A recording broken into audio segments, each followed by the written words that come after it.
जनित जनता केशवद्रीता वामन रूपा, केशवद्रीता वामन रूपा, जय जगदीश हरे, जय जगदीश हरे, जय जगदीश हरे, जय जगदीश हरे।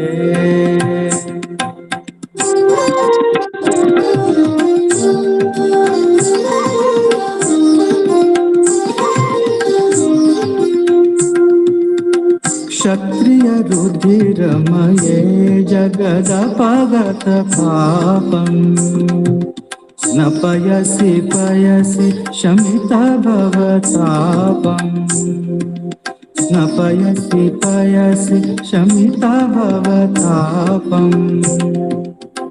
केशवद्रीता भृगुपतिरूपा, केशवद्रीता भृगुपतिरूपा, जय जगदीश हरे, जय जगदीश हरे, जय जगदीश हरे,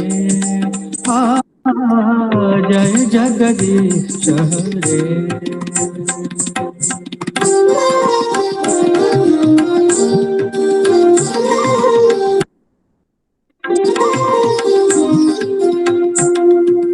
वितरसि दिक्षुर दिक्पति कमनीयम्, दशमुखमौलि बलिं रमणीयम्, दशमुखमौलि बलिं रमणीयम्। केशवद्रीता राम शरीरा, केशवद्रीता राम शरीरा, जय जगदीश हरे, जय जगदीश हरे, जय जगदीश हरे, जय जगदीश हरे।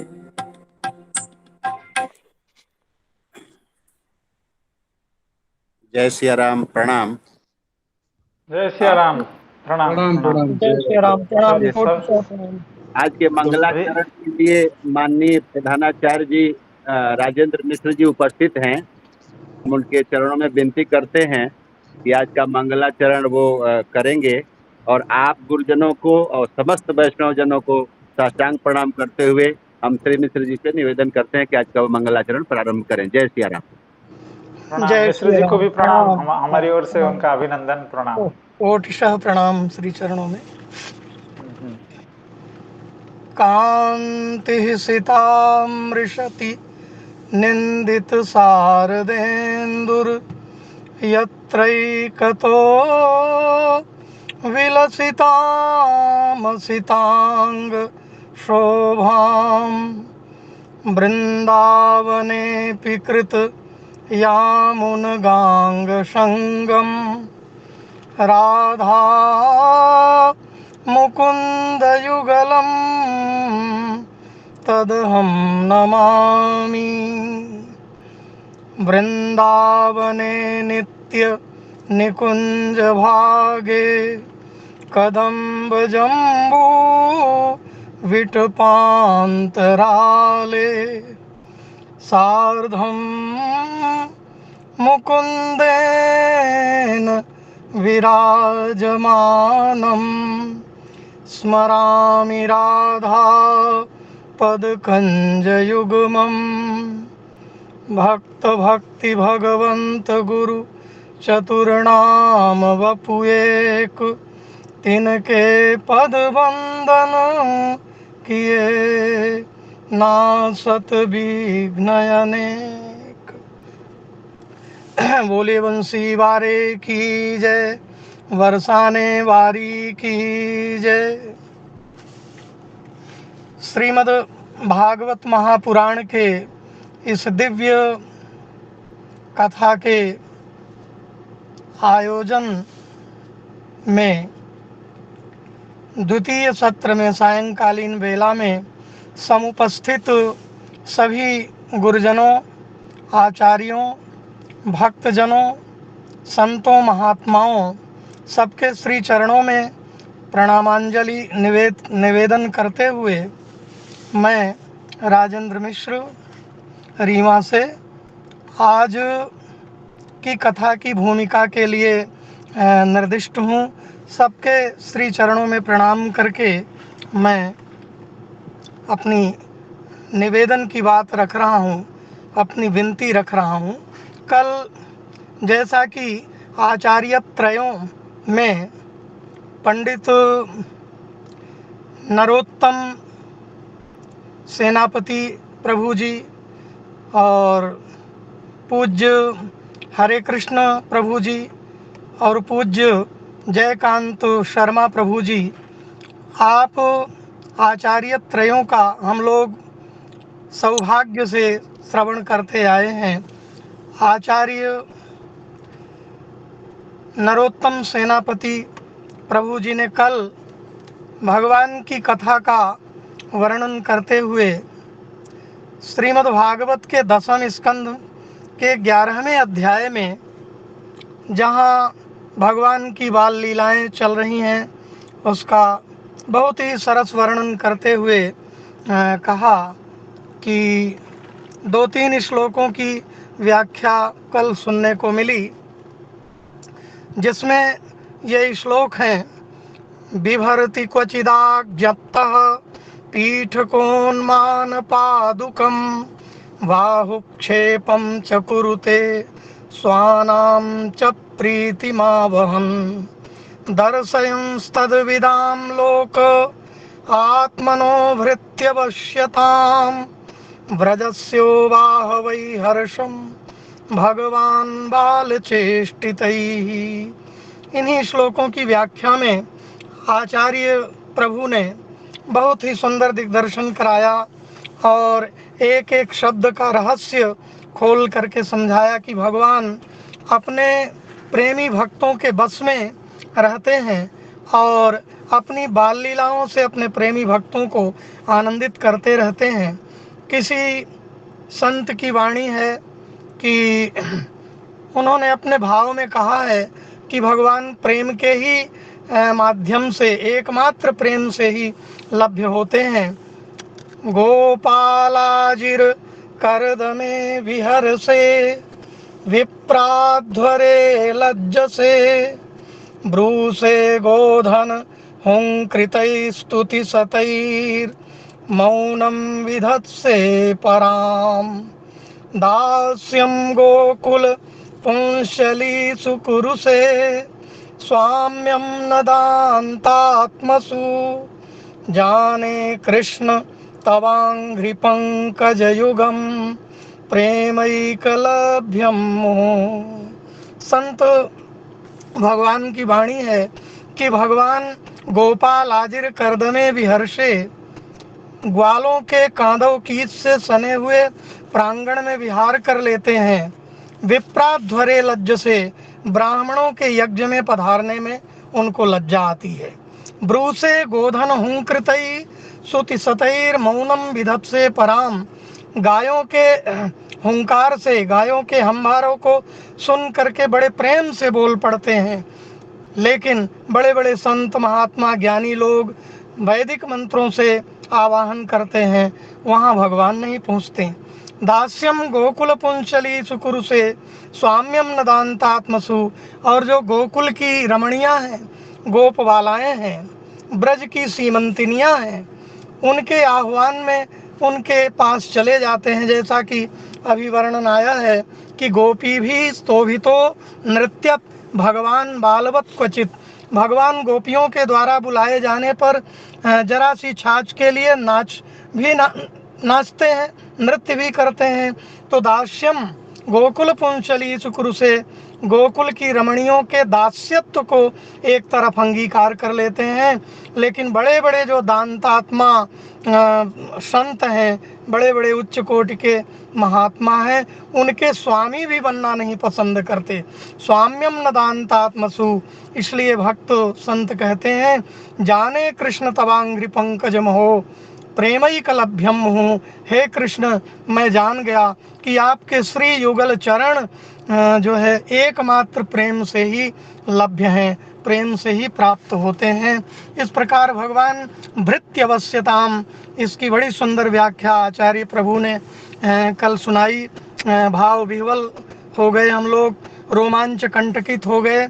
आज फल विक्रयणी की कथा जो 2 श्लोकों में आई है, क्रीणी भो फलानीति श्रुत्वा सत्वरमच्युतः फलार्थी धान्यमादाय ययौ सर्वफलप्रदः फल विक्रयणी तस्य च्युत धान्यम करद्वयम फलैरपूरयद रत्नैः फलभाण्डमपूरि च।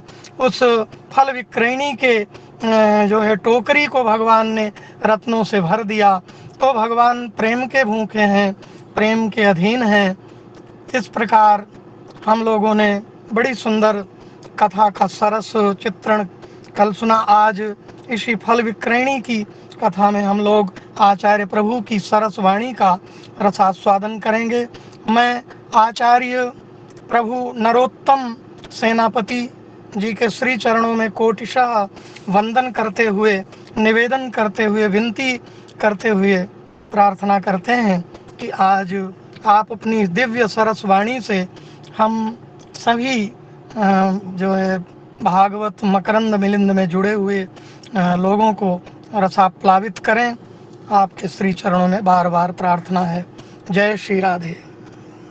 जय श्री राधे। ओम अज्ञानतिमिरान्धस्य ज्ञानाञ्जना शलाकया चक्षुरुन्मिलितं येन तस्मै श्री गुरवे नमः। श्रीचैतन्यमनोभीष्टं स्थापितं येन भूतले स्वयं रूपः कदा मह्यं ददाति स्वपदान्तिकं। वन्देऽहं श्रीगुरो श्रीयुतपदकमलं श्रीगुरो वैष्णवांश्च श्रीरूपं साग्रजातं सहगणरघुनाथान्वितं तं सजीवं साद्वैतं सावधूतं परिजनसहितं कृष्णचैतन्यदेवं श्रीराधा कृष्णपादान् सहगणललिता श्रीविशाखान्वितांश्च। हे कृष्णा करुणा सिंधो दीनबंधो जगत्पते गोपेश गोपिका कांता राधा कांत नमोस्तुते। तप्त कांचन गौरांगी राधे वृंदावनेश्वरी वृषभानुसुते देवी प्रणमामि हरिप्रिये। नमो महावदान्याय कृष्णप्रेमा प्रदायते कृष्णाय कृष्णचैतन्य नाम्ने गौरत्विषे नमः। वाञ्छाकल्पतरुभ्यश्च कृपा सिन्धुभ्य एव च पतितानां पावनेभ्यो वैष्णवेभ्यो नमो नमः। जय श्री कृष्ण चैतन्य प्रभो नित्यानंद श्री अद्वैत गदाधर श्रीवासादि गौरभक्तवृंदा। हरे कृष्ण कृष्ण कृष्ण हरे हरे हरे राम राम राम हरे हरे। नमो विष्णुपादाय कृष्णप्रेष्ठाय भूतले श्रीमते भक्तिवेदांत स्वामिन्निति नामिने। नमस्ते सारस्वते देवे गौरवाणी प्रचारिणे। निर्विशेष शून्यवादी पाश्चात्य देशतारिणे। सायंकालीन इस भागवत कथा सत्र में हम लोगों के साथ जुड़े हुए समस्त संतजनों, भक्तजनों, विद्वज्जनों, गुणीजनों, श्रीमद् भागवत कथा रस पिपासु सुधीजनों एवं हम सबको निरंतर अपने आशीर्वाद से, शुभेच्छा से, सदिच्छा से ओतप्रोत करने वाले भक्तजनों के चरणों में बारंबार प्रणति तति का निवेदन करता हूँ। और जैसे हमारे हितैषी, हमारे मित्र श्री मिश्र जी ने अभी भगवान की कथाओं का निरूपण किया, जिन कथाओं का उल्लेख कल हुआ था, बहुत सुंदर ढंग से आपने बहुत स्पष्ट शब्दों में एवं सुंदर हिंदी में और विषयों को भी साथ लेकर के श्लोकों का अत्यंत दिव्य उच्चारण करते हुए कल की संपूर्ण कथाओं को अत्यंत कम समय में निवेदित किया एवं आगे की कथा के लिए भी आपने सूचना की। तो मुझे सीधे ही ग्रंथ में जाना है, कथा में जाना है, जहाँ से आज की कथा की शुरुआत होनी है। तो कल जैसे हम लोग श्रवण कर रहे थे कि गोपियों के द्वारा प्रोत्साहित होकर के भगवान कभी कभी नृत्य भी करते हैं, गाना भी गाते हैं, वाद्य भी बजाते हैं। अर्थात गोपियाँ जैसा चाहती हैं वैसे भगवान से करा लेती हैं, क्योंकि भगवान गोपियों के प्रेम के अधीन हैं। अधीनस्थ व्यक्ति जो होता है उससे आप कोई भी कर्म करा लीजिए, वो करने के लिए बाध्य है। तो भगवान गोपियों के प्रेम से विवश होकर के जैसे गोपियाँ कहती हैं वैसे ही भगवान करने लग जाते हैं। इसकी चर्चा कल हो रही थी। तो इसमें दो चीज़, अंतिम जो दो श्लोक थे उसमें स्वानाम च प्रीतिम आवहन, यह सब करने का भगवान का उद्देश्य क्या था, भगवान ऐसा क्यों करते थे? तो उसके दो प्रयोजन थे। एक तो मुख्य प्रयोजन था, एक गौण प्रयोजन था। मुख्य प्रयोजन था स्वानाम च प्रीतिम आवहन, अर्थात जो अपने प्रेमी भक्त होते हैं, जो भगवान से प्रेम करने वाले होते हैं, उनको सुख प्रदान करना। ये भगवान के अवतार का मुख्य प्रयोजन यही है कि प्रेमियों को आह्लादित करना, प्रेमियों को सुखी करना, प्रेमियों को आनंद प्रदान करना, प्रेमियों को प्रसाद प्रदान करना।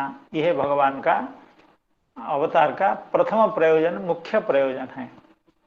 दूसरे प्रयोजन की बात की गई, दर्शयं तद्विदाम लोक आत्मनो भृत्यवश्यता, अर्थात मैं अपने भक्तों से कैसे प्रेम करता हूँ और उनके अधीन होकर के नाचने के लिए भी तैयार हूँ। अर्थात जिस भगवान के इंगित से, संकल्प मात्र से समस्त ब्रह्मांड में थरहर मच जाता है, सभी लोग उनके इशारे पर अपने अपने कर्तव्यों में लगे हुए हैं, ऐसे भगवान गोपियों के इशारे पर नृत्य करते हैं, गान भी करते हैं, वाद्य भी बजाते हैं, क्या क्या नहीं करते हैं। इसका हम लोग श्रवण कर रहे थे। तो यह प्रदर्शन करना, अर्थात जो तद्विद हैं, अर्थात भगवान के ऐश्वर्य स्वरूप को जो लोग जानते हैं, जो लोग ज्ञानी हैं एवं जो लोग भगवान को केवल परब्रह्म परात्पर परमेश्वर के रूप में ही जानते हैं, अर्थात जगत के अखिल ब्रह्मांड के नायक के रूप में ही जानते हैं, उनको भी यह जताने के लिए, अर्थात मैं केवल मालिक नहीं हूँ लेकिन मैं अपने भक्त का दास भी हूँ। तो जैसे भक्त भगवान का दासानुदास बनता है, उसी तरह से भगवान भी भक्त का दासानुदास बन जाते हैं। क्यों? ये इसके बीच में जो प्रेम वाला संबंध है, प्रेम के कारण मनुष्य कुछ भी करने के लिए तैयार है, और भगवान भी उसी तरह के हैं, वैसे भी करने के लिए तैयार हैं। क्योंकि अर्जुन तो भगवान के दास थे, तो भगवान ने अर्जुन की सेवा की, उनके कहने पर रथ हाँका, सारथ्य किया। और जब महाभारत युद्ध की विश्रांति होती थी शाम को, तो भगवान उन घोड़ों की सेवा करते थे। ऐसा भी सुनने को मिला कि भगवान जो सारथी लोग जहाँ पर निवास करते थे, भगवान वहीं निवास करते थे एवं अपने पीतांबर से, अपने सुकोमल वस्त्र से घोड़े के शरीर को परिष्कार करते थे, घोड़े की भी सेवा करते थे। तो इसका मतलब तो यही हुआ कि भगवान भी दासानुदास बन जाते हैं प्रेम के कारण। भगवान के दास तो अर्जुन हैं और उसके दास हैं घोड़ा, तो भगवान उसके भी दास बन जाते हैं। अर्थात भगवान यह ऐसा विचार नहीं करते हैं कि मैं अनंत कोटि ब्रह्मांड का नायक हूँ, मैं विश्व का ब्रह्मांड का पालयता हूँ या सृष्टा हूँ, ब्रह्मा के रूप में या रुद्र के रूप में मैं संघरता हूँ। तो इस तरह का विचार न करते हुए भगवान दासों की भी सेवा करते हैं। पूये ये त्यंघ्रि रेणु अनुब्रजा में हम नित्यम पूये ये त्यंघ्रि रेणु भी असाधारण बात है। अर्थात मैं अपने को पवित्र करने के लिए अपने भक्त के चरण धूलि की कामना करता हूँ, ऐसा भगवान कहते हैं। तो ऐसे भगवान से प्रेम न करके हम लोग जो संसार से प्रेम करते हैं या और किसी से प्रेम करते हैं, ये कहाँ तक उचित है और इसकी आवश्यकता क्या है। इतना बड़ा प्रेमी जो समग्र ब्रह्मांड का नायक है, वो हमसे जब ऐसा प्रेम करने के लिए तैयार खड़ा है और बार बार यही बात वो कह रहा है कि मैं तुम्हारे कोई भी सेवा करने के लिए तैयार हूँ। अनन्याश्चिन्तयन्तो माम ये जनाः पर्युपासते तेषां नित्याभियुक्तानां योगक्षेमं वहाम्यहम्। वहाम्यम में श्री चक्रवर्तीपाद इसकी व्याख्या कर रहे हैं कि योगक्षेमं करोम्यहम् नहीं, योगक्षेम वहामि। तो वहामि बह धातु का जो प्रयोग है उसमें बहुत कुछ अच्छा, बहुत कुछ अभिप्राय छिपा हुआ है। अर्थात जैसे कोई भृत्य भार का वहन करता है अपने कंधे पर रख करके, अपने मस्तक पर रख करके, उसी तरह से भगवान अपने भक्तों का भार योगक्षेम का वहन करते हैं। योगक्षेम की व्यवस्था करते हैं ऐसी नहीं, योगक्षेम की व्यवस्था करना दूसरी बात है और योगक्षेम का वहन करना है वो दूसरी बात है।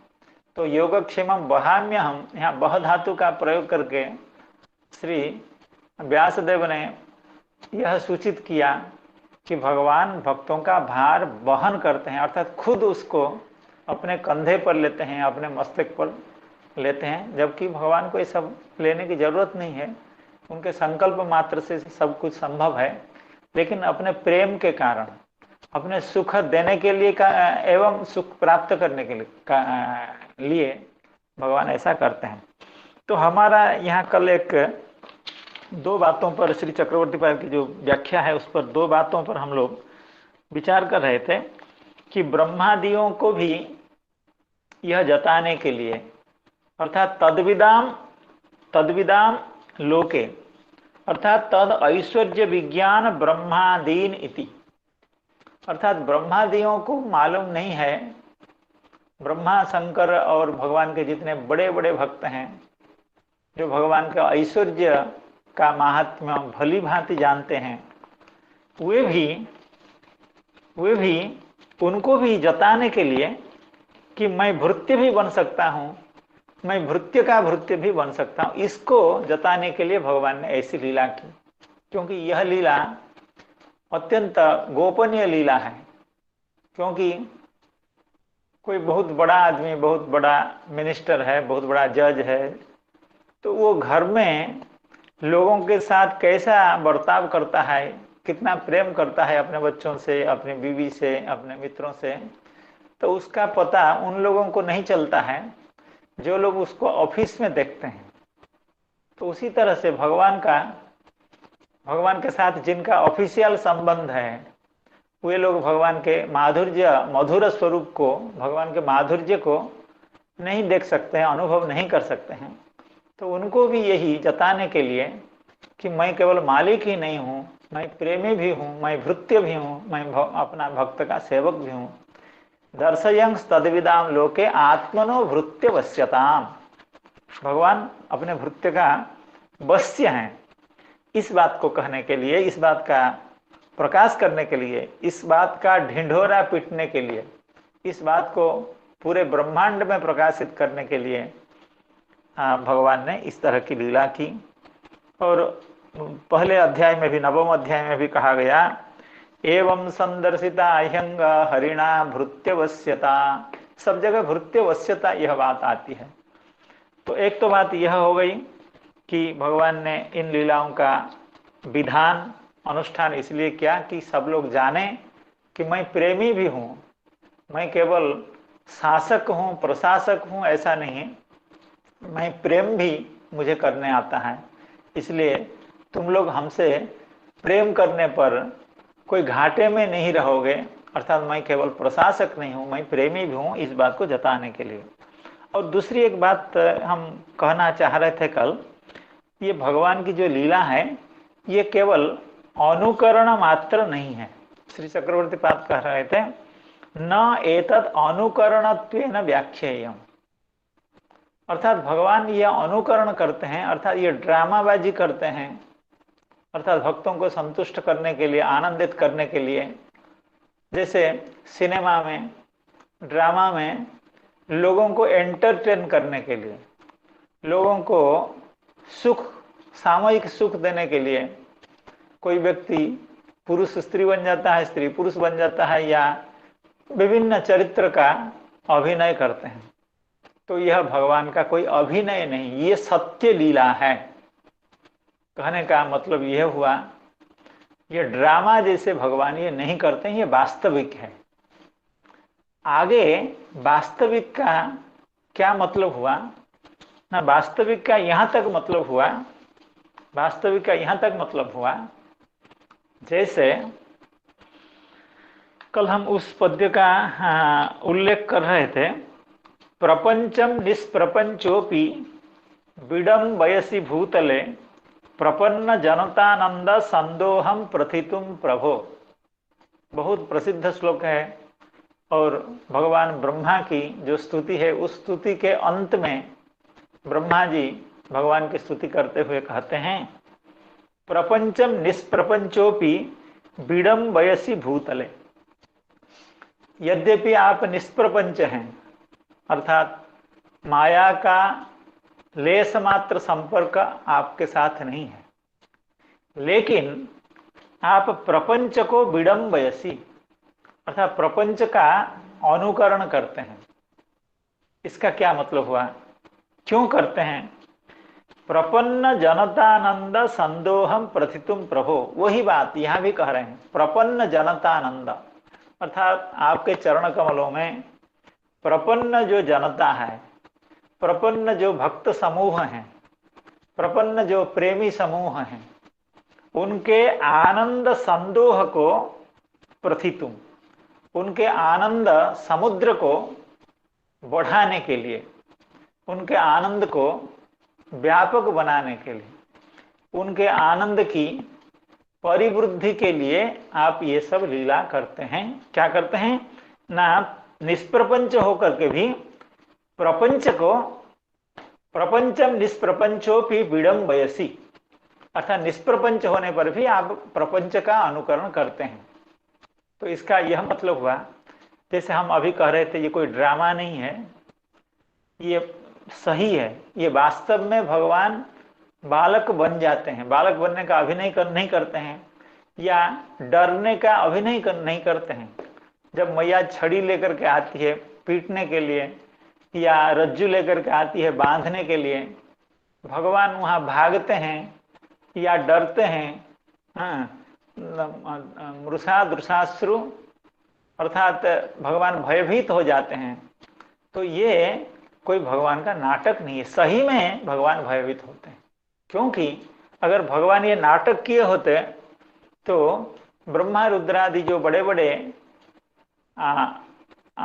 महात्मा हैं, इस संसार के बड़े बड़े देवता हैं, बड़े बड़े अधिकृत व्यक्ति हैं, वे भगवान की लीला से मोहित नहीं होते। क्योंकि जो ड्रामा का तत्व जानता है, नाट्य शास्त्र को या अभिनय की रीति को जानता है, वो अभिनय को देख करके मोहित नहीं होता है। वो तो जानता है ये उसका सर काट लेता है इत्यादि इत्यादि, ये सब अभिनय है, इसलिए वो व्यथित नहीं होता है, वो मोहित नहीं होता है। लेकिन ब्रह्मा रुद्रादि भगवान की लीलाओं से मोहित हो जाते हैं। अगर ये भगवान का नाटक होता तो ये कभी नहीं मोहित होते। इसलिए ये भगवान की जो लीला है ये वास्तव लीला है। तो ये वास्तव कैसी है, लेकिन इसका वास्तवता ऐसा नहीं है कि हम लोग जैसे वास्तव, जैसे संसार में हम लोग कभी पिता हैं, पुत्र हैं, कन्या हैं, स्त्री है, पति हैं, पत्नी हैं, हम लोग ड्रामा नहीं करते हैं। जैसे मेरी बेटी है या मेरा बेटा है, मेरे पिताजी हैं, उनके साथ मैं ड्रामा नहीं करता हूँ। मैं सही में उनके साथ पितृवत या पुत्रवत व्यवहार करता हूँ। तो मैं ड्रामा में जैसे अभिनय लोग करते हैं उस तरह से हम लोग घर में नहीं करते हैं, कोई भी नहीं करता है। तो इसका यह मतलब हुआ क्या, भगवान इस तरह की लीला करते हैं। ठीक है, मान लीजिए भगवान ड्रामा नहीं करते हैं, लेकिन हम लोग जैसे संसार में व्यवहार करते हैं तो भगवान की जो लीला है वो भी उसी तरह की है क्या? कहते हैं ना, उस तरह का भी नहीं है। क्यों नहीं है? हम लोगों की जो लीला है या हम लोगों का जो कार्यकलाप है, हम लोगों का जो सामाजिक व्यवहार है, ये यद्यपि ड्रामा नहीं है, क्योंकि ड्रामा दूसरी चीज होती है, लेकिन इसमें भी कपटता बहुत है और ये अनित्य है और इसका कुछ ठीक नहीं है, कभी परिवर्तन होते रहता है। पहले तो है कपटता पूर्ण है। क्यों? स्वार्थ लागी करहि सब प्रीति, पति पत्नी बेटा बाप जो भी कोई अपने परस्पर प्रेम करते हैं तो स्वार्थ लागी करहि सब प्रीति, अपने स्वार्थ के लिए करते हैं। लेकिन भगवान ऐसा नहीं करते हैं, क्योंकि भगवान आत्मा राम हैं, स्वसुख निवृत्त चेता हैं, अर्थात अपने आनंद में हमेशा डूबे रहते हैं। उनको और किसी स्वार्थ की आवश्यकता नहीं है, इसलिए वो हमारे आचरण जैसे भगवान का आचरण नहीं होता है। अर्थात एक तो ड्रामा और एक जीव जगत का जो सामाजिक व्यवहार, तो भगवान की जो लीला है वो ड्रामा जैसा तो है ही नहीं, कतई नहीं है। और जीव जगत में जो मनुष्य का जो सामाजिक व्यवहार है वैसा भी नहीं है। क्यों? इसमें स्वार्थपरता है, इसमें अनित्यता है, इसमें बहुत कुछ दोष हैं। लेकिन भगवान की लीलाओं में वो दोष नहीं है, क्योंकि भगवान की यह लीला नित्य है।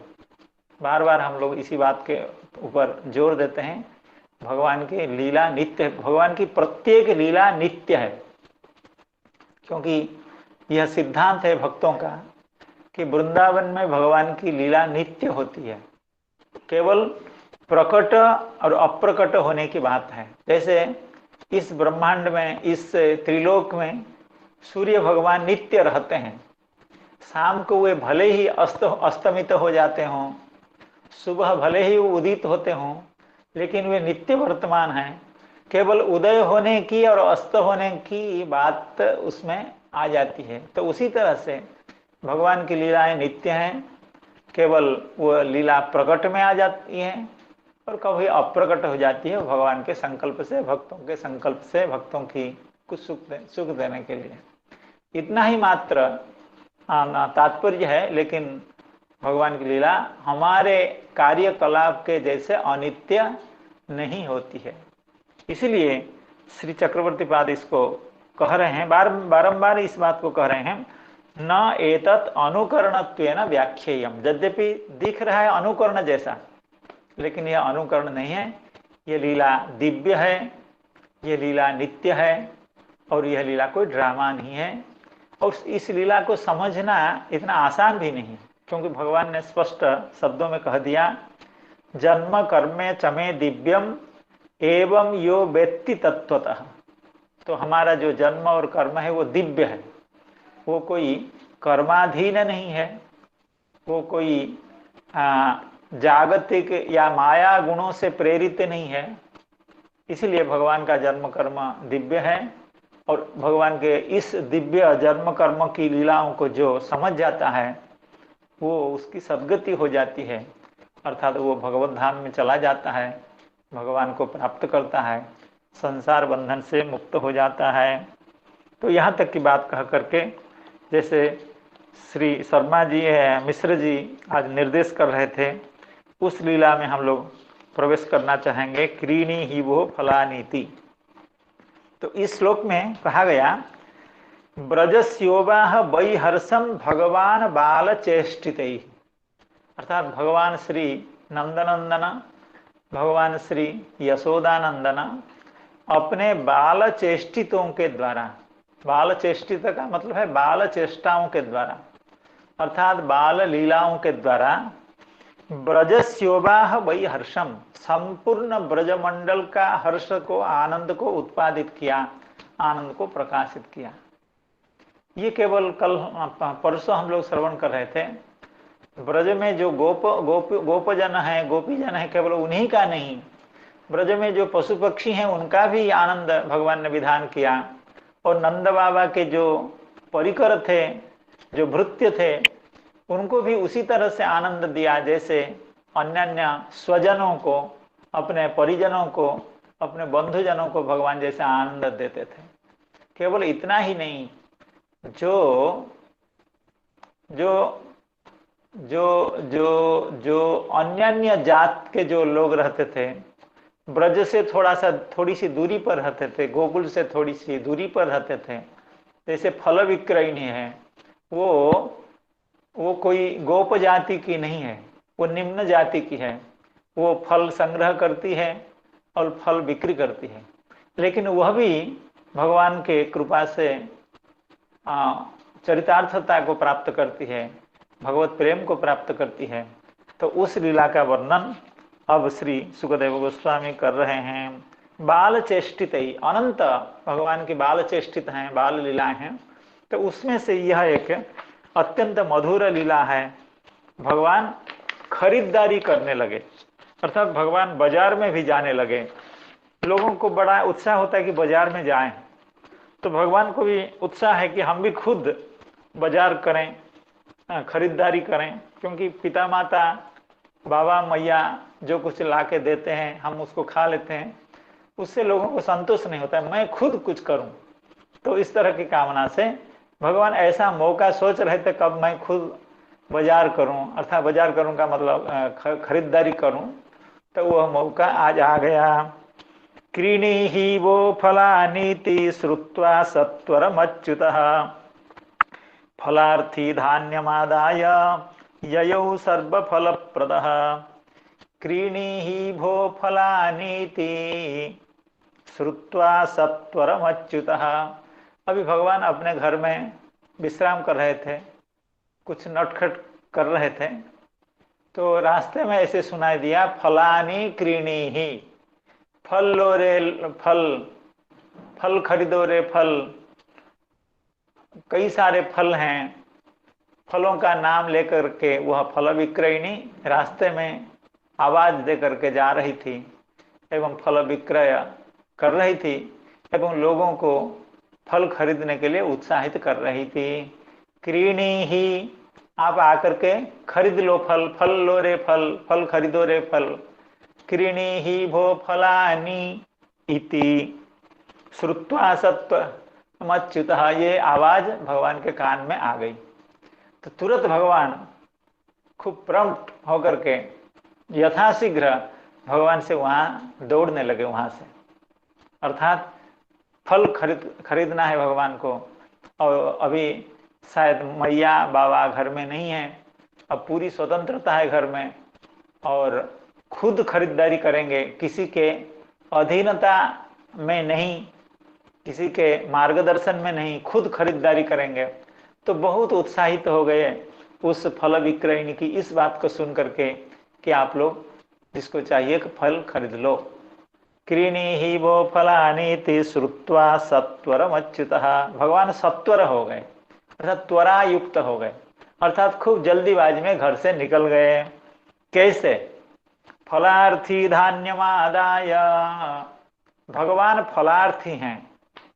अखिल फल को, मुक्ति तक के फल को, अपने प्रेम तक के फल को देने वाले भगवान श्री नंदनंदन आज खुद फलार्थी होकर के फल प्राप्त करने के लिए औरों से, वो भी कोई कोई कोई कोई कोई बड़ा व्यक्ति, कोई गुरुजन जैसा व्यक्ति नहीं है, सामान्य एक फल विक्रयणी है, तो नीच जाति की नारी है, उससे फल प्राप्त करने के लिए भगवान ने धान्यमादाय, अर्थात घर में जो धान रखा था, अर्थात जहाँ पर भगवान क्रीड़ा कर रहे थे या बैठे हुए थे, वहाँ बड़े बड़े बर्तनों में बेत का या बांस का जो बड़ा बड़ा पात्र होता है उसमें धान रखा था।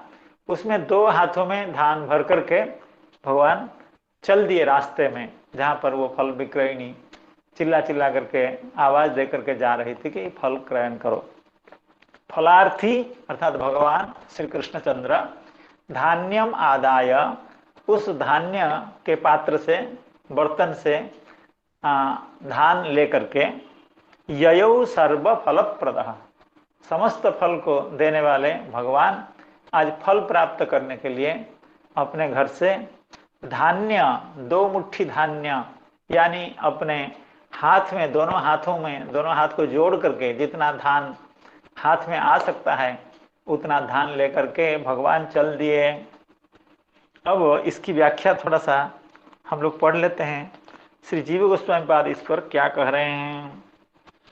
अस्माभिः अपि ईदृशिभिः बाल्यलीलाभिः अन्याभिः अपि ईदृशिभिः बाल्यलीलाभिः ब्रजजनानां सर्वेषामपि आनंदम सदा अकरोत्। अर्थात जैसे पीठ को, उन्मान एवं पादुका को उठा करके गोपीजनों का आनंद विस्तारित कर रहे थे, एवं जैसे नृत्य करके भगवान गोपीजनों का आनंद को बढ़ा रहे थे, उसी तरह से अन्यान्य लीला करके भी गोपीजनों के आनंद को बढ़ा रहे थे, उसकी चर्चा अब की जा रही है। अन्याभिः अपि ईदृशिभिः बाल्यलीलाभिः ब्रजजनानां सर्वेषामपि आनंदम सदा अकरोत्। यह वैष्णव तोषिणी व्याख्या में है। आज बहुत अच्छी बात है, अवनिंद्र जी बहुत बड़ा ग्रंथ जो हम लोगों का आधार ग्रंथ है उसी को ही प्रकाशित कर दिए हैं। बहुत लाभ होगा इससे लोगों को, तो आपको बधाई है एवं भगवान कृपा करें सभी के ऊपर। ब्रजस्य इति वै प्रसिद्धम पुनः औत्सुक्यातिशयेन तासाम किंचित आह। श्री जीव गोस्वामी पाद कह रहे हैं पुनः औत्सुक्यातिशयेन। यह औत्सुक्य सुखदेव गोस्वामी की है, क्योंकि सुखदेव गोस्वामी अब भगवान के बाल्य लीलाओं का वर्णन परीक्षित जी महाराज को कर रहे हैं। तो भगवान के बाल्य लीलाओं का वर्णन करने में उनका उत्सुकता, आग्रह इतना बढ़ गया है, तो जो लीला उनको अच्छी लगती है उसका वर्णन शुरू कर देते हैं।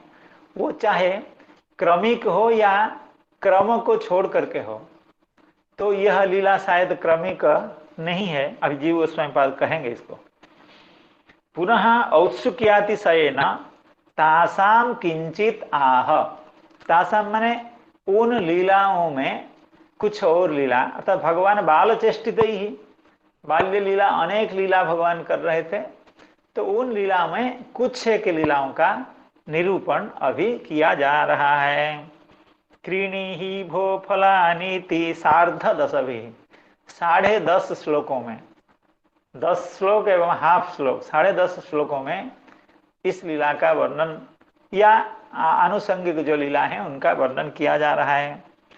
यद्यपि एते श्लोकाः तैः नादृताः तथापि पुस्तकेषु दृश्यमानत्वात् चित्सुखेन तु किंचित व्याख्यातत्वात् तत्ववादिभिश्च धृतत्वात् रसमयत्वाच्च व्याख्यास्यन्ते। देखिए जीव गोस्वामी पाद का जो विनय है, कितना अत्यधिक विनय है। कहते हैं देखिए श्रीधर स्वामी पाद ने इन श्लोकों पर कोई व्याख्या नहीं लिखी, अर्थात श्रीधर स्वामी पाद के मत में या और भी ऐसे वल्लभाचार्य जी जैसे बड़े बड़े व्याख्याकार भक्तजन हैं जिनके मत में यह श्लोक प्रक्षिप्त है, अर्थात यह जो फल विक्रय लीला या सरित तीर गमन लीला जिसकी चर्चा कल होगी या आगे होगी, ये सब लीलाएं प्रक्षिप्त हैं ऐसा मान करके श्रीधर स्वामी पाद ने भी इसकी व्याख्या नहीं की। यद्यपि एते श्लोक तेई ही नादृत है, कितना बढ़िया शब्द का प्रयोग करते हैं, बार बार हम लोग इसका उल्लेख करते हैं, तेई ही, अर्थात श्रीधर स्वामी इस शब्द का उच्चारण नहीं करते हैं क्योंकि स्वामी हैं, वो भर्ता हैं, तो तेई ही माने उनके द्वारा। जैसे उन्होंने यद्यपि इन श्लोकों की व्याख्या नहीं की, आपने यद्यपि इन श्लोकों की व्याख्या नहीं की, इन शब्दों से कह रहे हैं। यद्यपि एते श्लोकाः तेई ही नादृताः तथापि पुस्तकेषु दृश्यमानत्वात्, कई कारण देते हैं, कहते हैं कि लेकिन मैं अभी थोड़ा सा व्यतिक्रम करने जा रहा हूँ, उनसे व्यतिक्रम अर्थात अपने स्वामी से मैं थोड़ा व्यतिक्रम करने जा रहा हूँ।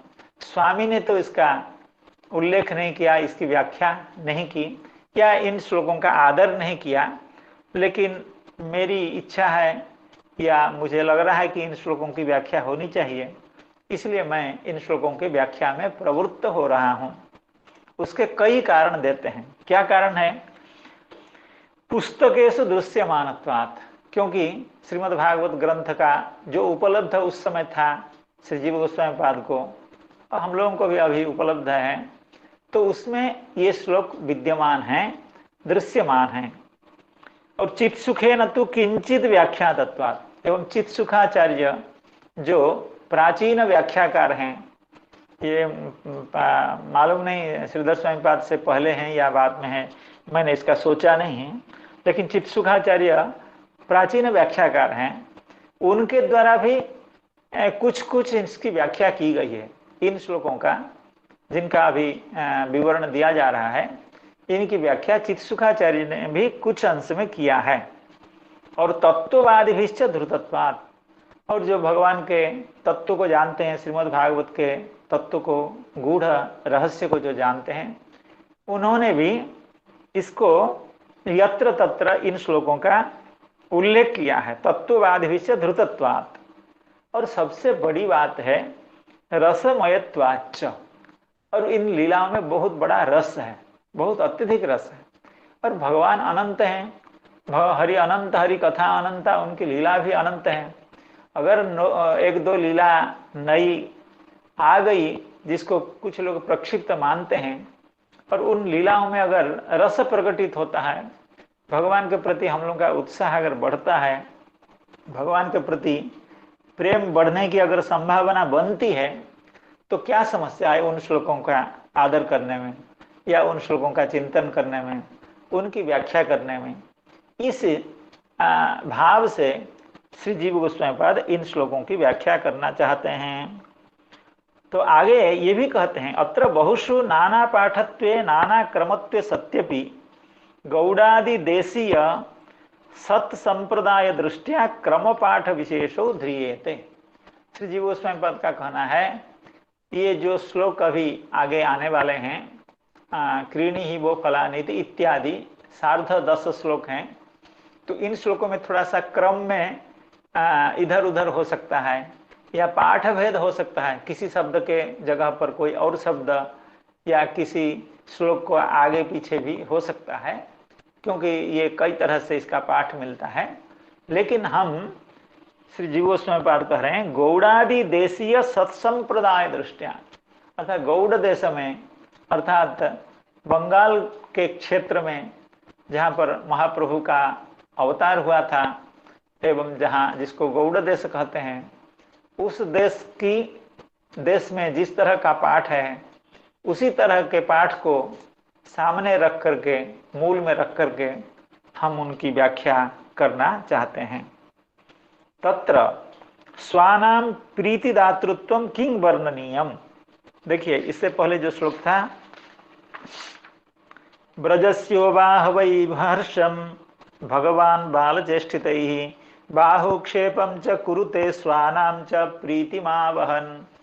बाहुक्षेपम च कुरुते स्वानाम च प्रीतिमावहम, अर्थात जो भगवान के स्व होते हैं, अर्थात अपने जन होते हैं, जो घर के लोग होते हैं या गोकुल के लोग होते हैं, और अपने पिताजी के आसपास के जो रिश्तेदार लोग होते हैं उनको तो भगवान ने प्रचुर आनंद दिया। श्री जीव गोस्वामी पाद अब कहना चाहते हैं, तत्र स्वानाम प्रीति दातृत्वम किंग वर्णनीयम, अर्थात अपने जनों को, अपने बंधुजनों को, अपने रिश्तेदारों को, अपने पिता माता को आनंद देते हैं, इसमें कौन सी बड़ी बात है। क्योंकि भगवान तो आनंद स्वरूप हैं, कोई भी उनके साथ जुट जाता है तो वो भी आनंद से ओतप्रोत हो जाता है, आनंद को प्राप्त करके धन्य हो जाता है। ये भगवान का स्वभाव है कि उनके साथ कोई भी जुट जाता है, कि कैसे भी कोई शत्रुता से भी जुड़ जाता है तो उसका भी कल्याण हो जाता है। तो स्वानाम च प्रीतिमावहम, यह जो कहा गया, ये अपने जनों को सुख देते हैं, इसका क्या कहना है, बल्कि जो दूरस्थ जन है, बहुत अच्छी बात कह रहे हैं। तत्र स्वानाम प्रीतिदातृत्वम किंग वर्णनीयम, अहो तद अदूरवास संबंधेन, यहाँ तद दूरवास संबंधेन ऐसा लिखा है, लेकिन इसका तद अदूरवास संबंधेन ऐसा अगर करें तो अच्छा लगेगा। तद अदूरवास संबंधेन, अर्थात गोकुल के अदूर में जिनका निवास है, अर्थात गोकुल के आसपास जिनका निवास है, अदूरवास संबंधेन पुलिंद जाति नाम अपि, वहाँ जो पुलिंद जाति होते हैं, अर्थात जो निम्न जाति के माने जाते हैं, शायद वर्णों में, चतुर्वर्ण में उनकी गिनती है या नहीं है मालूम नहीं है, अर्थात निम्न जाति के हैं, उनको भी भगवान आनंद प्रदान करते हैं, उनका भी भगवान के सानिध्य से, भगवान की लीलाओं से उनका भी कल्याण हो जाता है। इस बात का निरूपण किया गया है। तत्र स्वानाम प्रीतिदातृत्वम किंग वर्णनीयम, अहो तद अदूरवास संबंधेन पुलिंद जाति नाम अपि इति आह द्वाभ्याम, अर्थात पुलिंद जाति की यह जो मैया है, फल विक्रयिणी है, उसका भी उद्धार हो गया, उन्होंने भी प्रेम को प्राप्त करके, भगवान की कृपा को प्राप्त करके अपना जीवन को सार्थक बना लिया। ये भगवान का महात्म्य है। अतः इन दोनों श्लोकों के द्वारा उस पुलिंद जाति की जो नारी है, फल विक्रयिणी है, उसकी चर्चा यहाँ की जाती है। क्रीणी ही भो फलानीति श्रुत्वा सत्वरमच्युतः फलार्थी धान्यमादाय ययो सर्वफलप्रदः। इसका हम लोगों ने अभी सामान्य अर्थ किया, समझा। अब इस श्लोक में अच्युत शब्द का प्रयोग किया गया है। क्रीणी ही वो फलानीति श्रुत्वा सत्वरम अच्युतः। अच्युतः का मतलब क्या है? अच्युत अर्थात जिनकी च्युति नहीं होती है, जिनमें कोई कमी नहीं है। परिपूर्ण सर्वार्थोपि फल मात्रार्थी, अर्थात श्री जीव गोस्वामी पाद कहना चाहते हैं, यद्यपि परिपूर्ण सर्वार्थ, भगवान को किसी भी वस्तु के लिए कहीं भी जाने की आवश्यकता नहीं है, उनका समस्त अर्थ परिपूर्ण है, पूर्ण मात्रा में, अर्थात परिपूर्ण मात्रा में भगवान को समस्त वस्तु सब जगह प्राप्त है, क्योंकि वे अखिल ब्रह्मांड के ईश्वर हैं। परिपूर्ण सर्वार्थोपि फल मात्रार्थी, परिपूर्ण सर्वार्थ होने पर भी अभी अर्थना कर रहे हैं, अर्थात अभी प्राप्ति करने की इच्छा कर रहे हैं। किसका? वो केवल फल का कोई हीरे जवाहरात या कोई दामी वस्तु या अर्थ उसकी नहीं, फल के प्राप्ति के लिए भगवान उत्सुक हो गए हैं। तो अच्युत शब्द का यह अर्थ है, सर्व परिपूर्ण सर्वार्थोपि फल मात्रार्थी और सर्व फलप्रद। भगवान सर्व फलप्रद, अकाम सर्व कामो वा मोक्ष काम उदारधि तीव्रेण भक्ति योगेन यजेत पुरुषम परम। अगर सब कुछ संसार का हमको चाहिए तो भी भगवान की शरण में जाना चाहिए। क्यों? भगवान सर्व फलप्रद, सर्व फलप्रद सर्व पुरुषार्थानां च प्रकृष्ट दातापि, अर्थात सब कुछ फल भगवान दे सकते हैं, समस्त पुरुषार्थ को भगवान दे सकते हैं, यहाँ तक कि प्रेम तक भगवान देते हैं। धर्म अर्थ काम मोक्ष भगवत प्रेम सब देते हैं। सर्व पुरुषार्थानां च प्रकृष्ट दाता सर्वफल प्रदः। प्रदः माने प्रकृष्ट दाता है, कोई छोटा मोटा देने वाले नहीं है, अर्थात बहुत बड़े उदार चेता हैं भगवान, और बहुत बड़ी मात्रा में देते हैं। कल 2-3 दिन पहले हम लोग श्रवण कर रहे थे, सुदामा जी को पता ही नहीं था कि भगवान ने उनको क्या दिया। जब जाकर के अपने घर में देखते हैं तो आश्चर्यचकित रह जाते हैं कि द्वारिका का जो संपत्ति है, ऐश्वर्य है, वह प्रकाशित हो गया। इसलिए सर्वफल प्रदः, सर्वफल प्रकृष्ट दाता, एकदम हाथ खोल करके, दिल खोल करके भगवान देते हैं। और देना भगवान को ही आता है, दूसरे लोग तो हिसाब करते हैं, भगवान बेहिसाब देते हैं। इसलिए भगवान को कहा गया सर्वफल प्रदः अपि धान्यम आदाय धान्यमेव आदाय। अब भगवान क्या देना चाहते हैं उस फल विक्रयणी को? 2 मुट्ठी धान, एक अंजलि में जितना धान आया उतना धान लेकर के भगवान अभी जा रहे हैं देने के लिए। उसमें से कितना धान दे पाएंगे ये भगवान जाने, लेकिन वो अभी 2 अंजलि धान देने के लिए, 1 अंजलि धान देने के लिए जाते हैं। यद्यपि भगवान सर्वफल प्रदाता हैं, फिर भी धान्यम आदाय, अर्थात धान्यम एव आदाय, धान को छोड़ करके, और भगवान अभी कुछ लेकर के नहीं जा रहे हैं उस फल विक्रयणी को देने के लिए। तत्रापि ययावेव न तो स्वल्प हस्त धृतम स्वल्पम एव इदमिति विचारितवान।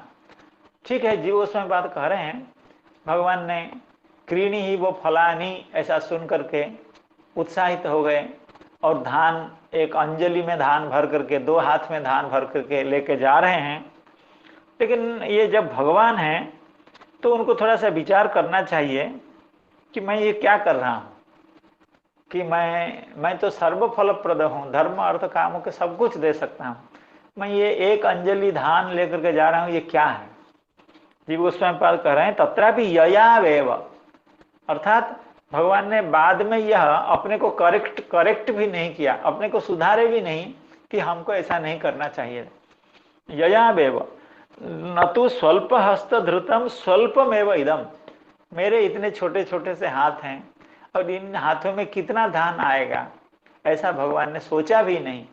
सीधे उस फल विक्रयणी के पास चले गए कि मैं तो धान लेकर आया हूं, हमको फल दो। अर्थात सर्व फलप्रद होते हुए भी जो केवल धान देने के लिए तैयार हैं, उसमें अपनी बदनामी नहीं समझ रहे हैं, और बाद में भगवान ने सोचा भी नहीं है, अपने को सुधारना भी नहीं चाहा भगवान ने, फिर भी वो जा करके वहां पहुंच गए। ययावेव न तो स्वल्प हस्त धृतम स्वल्पम एव इदम इति विचारितवान, ऐसा विचार नहीं किया। क्यों नहीं किया? क्योंकि बाल्य लीला बेसो दर्शितः, क्योंकि भगवान पूरी तरह से पूर्ण मात्रा में अभी बालक हैं, बाल्य लीला कर रहे हैं। तो बाल्य लीलोचित जो जो व्यवहार है, आचरण है, वो भगवान के आचरण में दिखेगा, और वही दिख रहा है। सर्व फलप्रद होने के बावजूद भगवान अंजलि में थोड़ा सा धान भर करके उसको लेकर के जा रहे हैं उस फल विक्रयणी को देने के लिए, और कोई निस्वार्थ पर भाव से नहीं, उससे कुछ प्राप्त करने के लिए। ये सब भगवान का बाल्य लीला का आवेश होने के कारण हो रहा है, इस तरह की बात कह रहे हैं। तत्र, तो धान क्यों ले लिया भगवान? और कुछ ले सकते थे। तो जीव गोस्वामी पाद वहां कह रहे हैं तत्र धान्यादानम पुरतः तन्मात्र प्राप्ते है, क्योंकि भगवान को बड़ा जल्दी थी। भगवान पहली बार बाजार कर रहे हैं, माने खरीदारी कर रहे हैं, और वो भगवान अगर समझ रहे हैं कि फल विक्रय अगर चली जाएगी तो ये हमारे हाथ से तो एक मौका छूट जाएगा, हम आज खरीदारी तो नहीं कर पाएंगे। इसीलिए बिना विचारे, अर्थात हम धान लेके जाएंगे, उसको वो स्वीकार करेगी या नहीं करेगी, इसको बिना विचारे, तो सामने जो कुछ आया, घर जहाँ पर बैठे थे, जहाँ पर क्रीड़ा कर रहे थे, वहाँ आसपास उनको जो दिखा उसी को पकड़ करके, उसी को अंजलि में लेकर के, ये भी नहीं आया उनको कि एक कैरी बैग करके ले जाना चाहिए या किसी पात्र में ले जाना चाहिए। हाथ में इतनी जल्दीबाजी थी, त्वरया, त्वरा शब्द का भी वहाँ सत्वरम अच्युतः, क्रीणीहि वो फलानीति श्रुत्वा सत्वरम अच्युत। भगवान को बहुत जल्दीबाजी थी, क्योंकि मैया अगर आ जाएगी, रोक लेगी, "ए, क्या कर रहे हो, तो धान तो नष्ट हो जाएगा" इत्यादि इत्यादि, कहीं प्रतिबंध न खड़ा कर दे, कहीं रोड़े न खड़ा कर दे हमारे क्रय क्रिया में, हमारे ये खरीदारी में कहीं मैया प्रतिबंध न सृष्टि कर दे। इसलिए सत्वरम, तो इसलिए धान्यम आदाय तत्र धान्यादानम पुरतः तन्मात्र प्राप्त है, वही उनके सामने था, उतना ही था, उसको आपने लेकर के चल दिया। इति त्वरातिशय दर्शित। भगवान को बहुत त्वरा थी, क्योंकि कोई प्रतिबंध वो सहन नहीं कर सकते थे, इसलिए वहां चले गए। क्रीणीहि भो फलानीति श्रुत्वा सत्वरमच्युतः फलार्थी धान्यमादाय ययौ सर्वफलप्रदः फल विक्रयिणी तस्य च्युतधान्यं करद्वयं फलैरपूरयद् रत्नैः फलभाण्डम् अपूरि च फल विक्रयिणी तस्य च्युतधान्यं करद्वयं फलैरपूरयद् रत्नैः फलभाण्डम् अपूरि च। तो भगवान जब धान्य लेकर के अंजलि में उस मैया के पास, उस फल विक्रयिणी के पास पहुंच गए हैं, तब फल विक्रयिणी ने क्या किया, उसका निरूपण इस पद्य में है। फल विक्रयिणी तस्य च्युत धान्यम करद्वयम फलैरपूरयत। तो फल विक्रयिणी ने भगवान के करद्वय को, अर्थात भगवान की अंजलि को फलैहि अपूरयत, फलों से भर दिया।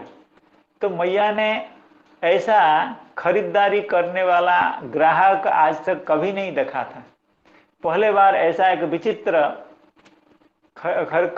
खरीदारी करने वाला बालक, जो अपने हाथ में धान लेकर के घर से चला तो था, लेकिन 2-4 धान अभी बचे हैं, हाथ में कुछ भी नहीं है, क्योंकि जो भी लेकर के भगवान चले थे वो रास्ते में सब गिर गया। इसलिए भगवान का जो करद्वय है, जो अंजलि है, उसको फलैहि अपूरयत, उस मैया ने भगवान के हाथ को भर दिया फलों से। कैसा हाथ को, कैसा करद्वय को? च्युत धान्य, जिसमें से धान्य च्युत हो गया था, कुछ था नहीं, बचा नहीं था, रास्ते में सब कुछ गिर गया था। और भगवान तो स्वतः कृपा परायण है। भगवान का जो सामर्थ्य है सभी को मनस्कामना पूर्ण करने का, उस सामर्थ्य के कारण, उस शक्ति के कारण, वह शक्ति, अब जीव गोस्वामी पाद उसकी व्याख्या करेंगे, उस शक्ति के कारण, वैभव शक्ति के कारण या और कोई शक्ति है, उस शक्ति के कारण भगवान ने उस फल को स्वीकार करते समय उस फल विक्रयिणी की जो टोकरी थी, जो उसका पात्र था, उसको रत्नों से भर दिया। क्यों? भगवान का स्वभाव नहीं है किसी से लेकर के ऋणी रहना। भगवान किसी से कुछ लेते हैं थोड़ा बहुत, ये अपने लिए नहीं, उस व्यक्ति को परिपूर्ण लाभ देने के लिए ही उससे लेते हैं। भगवान तभी लोगों से लेते हैं जब उनको किसी को देना रहता है। तो फल विक्रयिणी की वो टोकरी रत्नों से तो भर गई, तो इसलिए भगवान ही प्रकृष्ट दाता हैं, प्रदाता हैं। यह जो भगवान का स्वरूप है वह आज स्वरूप प्रकाशित हुआ। फल रत्ने ही फल भांडम अपूरि च। तो इसकी बहुत सुंदर व्याख्या श्री जीव गोस्वामी पाद करेंगे भगवान की कृपा से, आप सबकी कृपा से कल हम इसका अध्ययन कर पाएंगे। तो सभी के श्री चरणों में, समस्त संत जनों के, भक्तजनों के चरणों में बारंबार प्रणाम करते हुए आज की कथा का विश्राम यहीं करना चाहते हैं। और उससे पहले भगवान का नाम लेते हैं। हरे कृष्ण कृष्ण कृष्ण हरे हरे, हरे राम राम राम